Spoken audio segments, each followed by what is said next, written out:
Welcome to the Empowered Team podcast.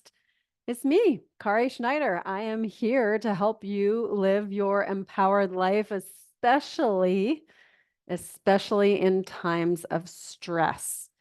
So it's fall for me here when I'm recording this.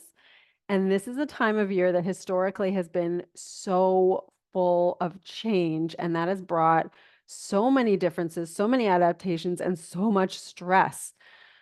So I'm sure that you don't want that, and I don't want that. So I want you to have a stress recovery framework. That's what I've created, is this stress recovery framework. But first of all, I want to remind you why. Why do you want a stress recovery framework? Because we're operating under the premise that you're empowered, that I'm empowered. What does that mean? That means that you take care of yourself, you take care of others, you take action, and you're up to something larger than yourself. Now, that last piece, you're up to something larger than yourself, typically means that we're challenging ourselves, we're adapting to things, we might be mentoring or leading other humans, and all of that tends to bring stressors into our lives.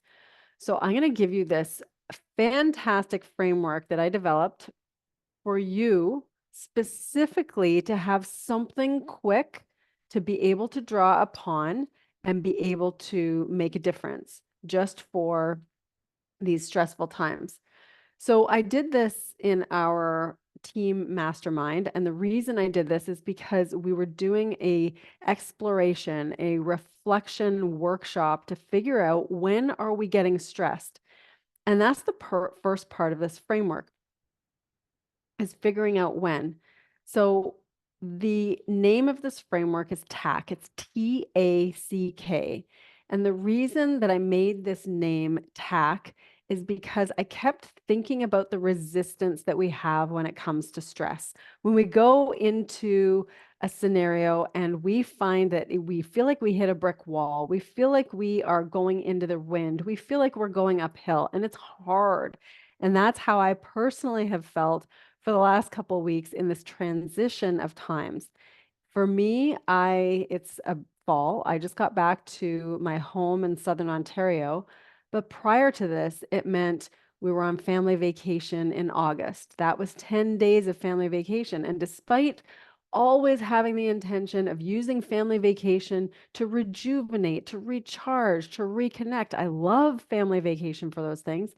And yet it usually ends up being so busy with a family of, there were 8 of us on this trip. We traveled to Iceland. There was time zone changes. There was driving and rental cars that were standard, so stick shift over across an unknown country, going to different places. And it was all the amazing things. It was wonderful. It was fantastic. What it wasn't, though, was recharging. What it wasn't, though, was rejuvenating. It was reconnecting, but it wasn't some of those rest, recharge, relax kind of vacations. It was one of those go, have fun, adventure, explore, reconnect vacations. That's what it was for us. Followed up by coming home, my husband and daughter heading back to Southern Ontario, while I remained for another week at the site of Wycliffe Lodge, where we're doing the entire restoration. I remained on site to bring docks in, work with contractors, close up certain projects, keep other things going, and meanwhile winterize the entire site. So that took a fair bit while I packed up my stuff from living there for over 3 months and then driving back to Southern Ontario, which is a 2-day drive. Now, if any of those things, gave you that pang of, a little bit of a stress, like, oh, that's a lot. Oh, that packing. Oh, getting out on, oh, the 18-hour drive. Any of those things gave you that stressful pang, they certainly gave me some stressful pangs. And one of the reasons we want you to have this framework is so that you have the tools to be able to identify and deal with the stress in your life. And the word tack comes from tacking in sailing. When I was a kid, my mom used to take me sailing on her sailing boat. It was this, I don't even know what kind of sailing boat it was, but it was pretty cool to me in some ways in that it had this underneath area, cabin area that you could sleep in. And I thought that was the coolest place. In fact, it was my favorite place to hang out was that underneath cabin. There's a tiny little window I could look out, and otherwise it just felt like a fort. It was really neat. But the actual sailing and the actual being on the boat on the water was not my favorite part. In fact, that part I found incredibly stressful. And when we were sailing into the wind, that meant we had to do this thing called tacking. The only reason we could go into the wind was so that it was by going at these angles in order to catch the wind. Because if you think of sailing, you're using the wind to propel the boat in a direction. But easy to do with the wind at your back, not so easy to do when you're going into the wind. You have to tack, you have to zigzag back and forth to catch the wind to go in the direction that you want to do. And I found this very stressful because my mother would be hollering at me, pull in the line, get the jib, duck. The boom is coming across. We're coming about. She'd be yelling these things to me. I remember these clear instructions and but barked out at me, and I'd be this little kid kind of ducking from the boom, swinging across and trying to find the right sail as it was flapping in the wind and pulling on the rope. No, that's the wrong rope. Do the other rope. And I just was doing whatever I could to follow instructions and stay alive. So I was in a fair bit of stress. Meanwhile, for my mother, going into the wind was the stress, and the solution was tacking, zigzagging that boat back and forth in order to catch the wind, in order to use the wind, in order to have the wind help us go in the direction that you want to go. Now, if you're not getting the parallels here, I'm going to spell it out. We know that stress can set us back. We know that stress feels hard. And at the same time, it's that very stress that can help us overcome ourselves. It's that very stress that helps us grow. It's that very stress that helps us actually go in the direction and achieve the things that we really want to achieve. Go figure. So that's why I used this word TACK as a very, very simple acronym for you to have a stress recovery framework. So the first thing is T. T is for timing. And timing, this timing is critical when you're tacking on a sailboat, because if you don't get the timing right, you don't catch the wind and be able to go forward. So the thing I want to explore first about timing is the timing of when you are stressed. Now, I gave the example of the sailboat, but you could clearly see I was stressed by the urgency of my mother's voice. I wasn't really stressed by the boom coming across. I was kind of oblivious to it, but she didn't want me to get hit by the boom coming across, hence her yelling at me to duck. So the timing is key for being able to adapt, but the timing is also key in when you are getting stressed. If you can discover your stressful times, your stressful triggers, and the timing of when they happen in your life, you can prepare yourself, you can support yourself. So there's a couple ways I want you to use timing. Number one, when you use timing, you want to discover, when am I typically stressed? Is there a certain time of day? What about the days of the week? Is there a certain day of the week or days of the week when I feel more stress? Am I stressed at certain times of the year? Is it a season that brings back memories that were crummy in my life? Is it a season of quarter end in a business that brings on certain stressors like reports that need to be done? What is the timing of my stress? When does it occur? Do I feel pressure at the end of the day at 4 p.m. because there are certain things that needed to get done for that day that I want to clear off my desk? When is the timing? Discover this for yourself. Write it down for yourself. And then the second part of the timing for T is the pre, the during, and the post. What do you tend to do before that stressful time, during that stressful time, and after that stressful time? This is all about understanding you. So understand the timing of what can you do to prepare pre, during, and post that stressful time. That's T. Let's go on to A. A is all about the awareness. We want to be present and mindful. So the awareness is partially served by what we did in T. When we did T, we looked at the timing, and it was, when is this happening? What time of my year, my month, my quarter, my day? What is happening? And then we looked at pre, during, and post. What do I tend to do before, during, and after? Well, now with the awareness, now we have more because of that timing, but we want to go deeper with this. We want to understand, where am I feeling it in my body? What tends to happen? What is my body's response? Do I feel tightness in my shoulders? Do I feel a tingling in my hands? One of the people in our team mastermind, in our group coaching, he would feel tingling in his fingers when he was really stressed. Typically, what happens for us before we're cognitively aware of the stress, we're often feeling something in our bodies, but we ignore it. And we've practiced ignoring it for quite some time.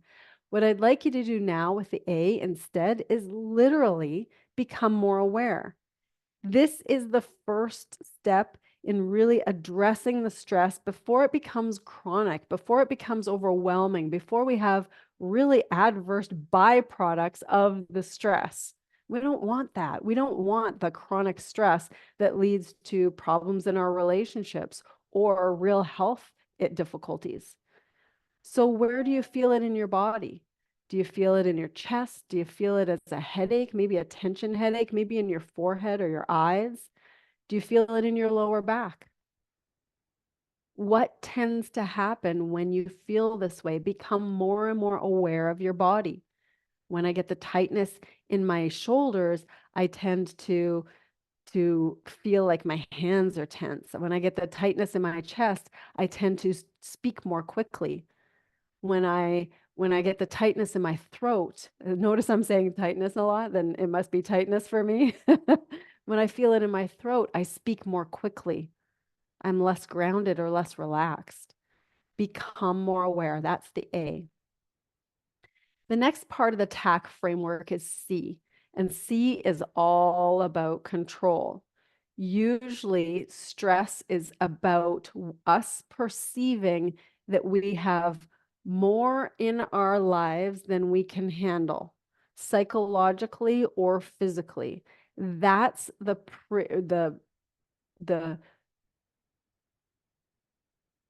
prerequisite to your stress feeling, is that there's more there than we perceive we can control. There's more physically there than we perceive we can physically manage, mentally or physically. So we want to make sure we have a clear understanding and we actually articulate, we can say it out loud, what is within my control, what is not within my control. And this is a little bit of a spectrum. There's no control, there's some control, and there's complete control. Now, there's very few things that you have complete control over. Most of the world and other people are in the no control zone. And yet we find a lot of stress when we're trying to control things out of our control, or we become overwhelmed when we're even perceiving that we're supposed to control all these things and we simply can't. There's a few things in some control, but most of or there's very small amount. Most of the things are in no control, but there's a very small amount in what we can control. We can control our actions. We can control what we say. That's part of our actions. We can choose our thoughts. There might be many, many thoughts that are outside of our control that just pop into our brains. But we can also control our emotions. We can regulate our emotional status. So consider what we can control. Our emotions, it might feel out of control sometimes, but eventually we can get those in control. We can control our actions. That includes what we say. We can even control choosing which thought we tend to, which thought we choose to focus on We have choice over that matter. We can control that. However, other people, circumstances, what happens in the world, we don't have control over. Go figure. So the C is really becoming aware of what can you control in your specific stressful situation, the context that is offering stress in your world. What can you control? And then lastly is K, and K is kindness. Kindness is being kind to yourself, because in this situation, there's very little that you can control. We know that now that you're becoming aware and you've got your timing around the stress, the likelihood of stressful events not happening in your life is zero. There's so much that's going to come up that brings upon stress. Everyone is going to have some level of stress in your life, even good stress. There are lots of great, great things in your life that cause you stress that is a good thing, but it still can become overwhelming. It still can feel like too much. Maybe you have a big workout, might be a great stressor, might be good for you. Maybe you have a wedding coming up. Maybe there's a big work project that's about to be completed. Now, these might be all great things in your life. However, they're bringing on some stress and it might feel a little bit overwhelming. Be kind to yourself. Add some kindness into the mix. This is where you're looking at back up in the timing, that pre, during, and post the stressful event. How can you be the most kind in that scenario? What can you offer yourself mentally, physically? How can you care for yourself? What does it look like to love yourself in that situation instead of looking for other people to give that to you? How can you give that to yourself? This self-compassion is essential in stress recovery.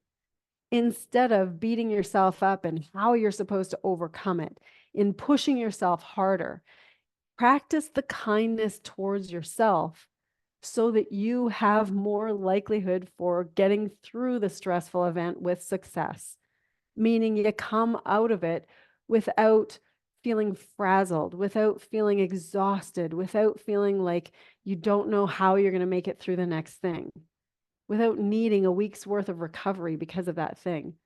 Plan your recovery. Be kind to yourself during the event. Do something for yourself to set yourself up for success when you know the stressful event is coming.